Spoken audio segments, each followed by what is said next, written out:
Assalamualaikum warahmatullahi wabarakatuh. Pada bulan Mei tahun 2022 kemarin, Indonesia dinyatakan kembali terjangkit dari wabah penyakit belut dan kuku. Tentunya kita sebagai generasi muda wajib memberikan suatu inovasi yang mampu membantu Indonesia untuk terbebas kembali dari penyakit belut dan kuku. Maka dari itu, izinkan saya, Diki Dwi Putra, dan partner saya Kita Prashanti.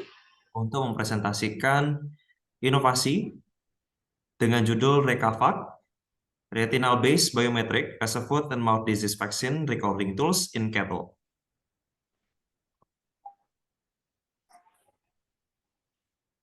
Penyakit Foot and Mouth Disease atau PMK merupakan penyakit yang disebabkan oleh virus dan menyerang ternak ruminansia. Penyakit Foot and Mouth Disease sendiri kembali merebak di Indonesia pada Mei 2022 dengan jumlah kasus per Januari 2023 mencapai 596.103 kasus dengan dominasi ternak sapi yang paling banyak terinfeksi. Pemerintah sendiri telah melakukan upaya dalam mengatasi wabah PMK, salah satunya melalui program vaksinasi dengan recording menggunakan eartag. Eartag sendiri memiliki kekurangan, yaitu mudah terlepas dari telinga ternak sehingga mudah hilang, dan eartag sendiri menimbulkan rasa sakit pada ternak tersebut. Selain itu, berkaca pada wabah COVID-19, terdapat banyak oknum yang bertindak curang dengan memalsukan data vaksinasi. Permasalahan ini tentunya harus segera ditindaklanjuti agar tidak terjadi pemalsuan data. Karena kita tidak ingin kasus pemalsuan data ini terjadi pada wabah PMK di Indonesia. Maka dari itu, perlu suatu inovasi berbasis teknologi untuk memperkecil kemungkinan terjadinya pemalsuan data vaksinasi PMK.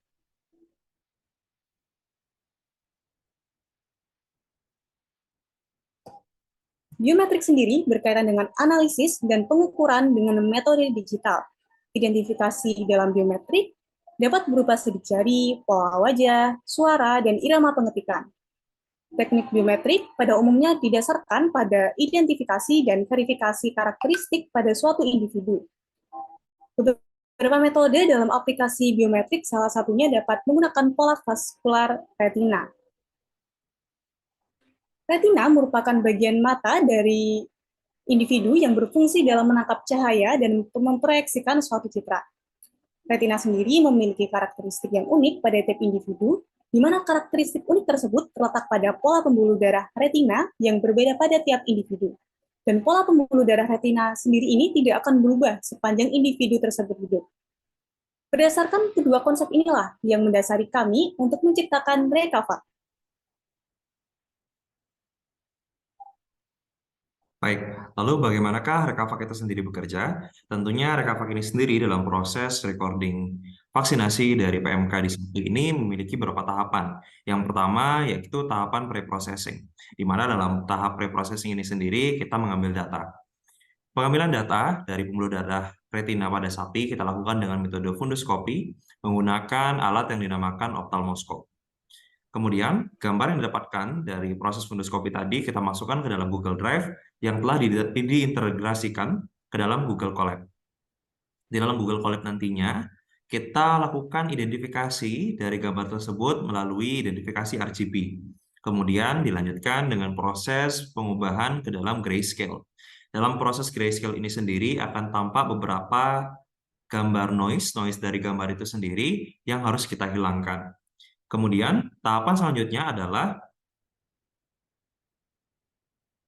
tahapan entropy thresholding, di mana tahapan entropy thresholding sendiri bertujuan untuk memperjernih gambar yang didapatkan untuk menghilangkan noise yang masih terdapat pada gambar tersebut.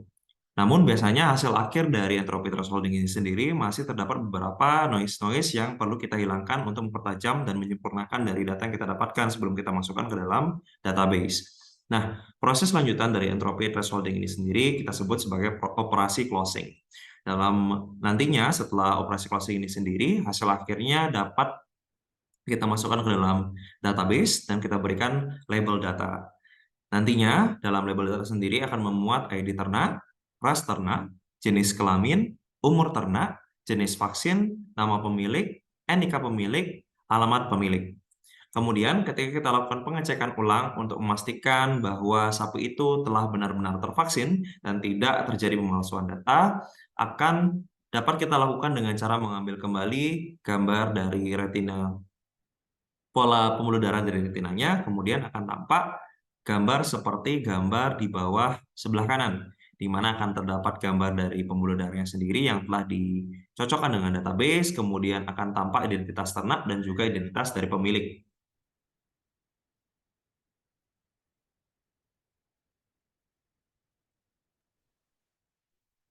Penggunaan pola pembuluh darah retina yang unik dengan menggabungkan teknik biometrik dapat membentuk alat recording yang baik sebab tidak mudah untuk dipalsukan, sehingga Rekava dapat mengupayakan Indonesia yang bebas dari PMK. Sekian presentasi dari kami.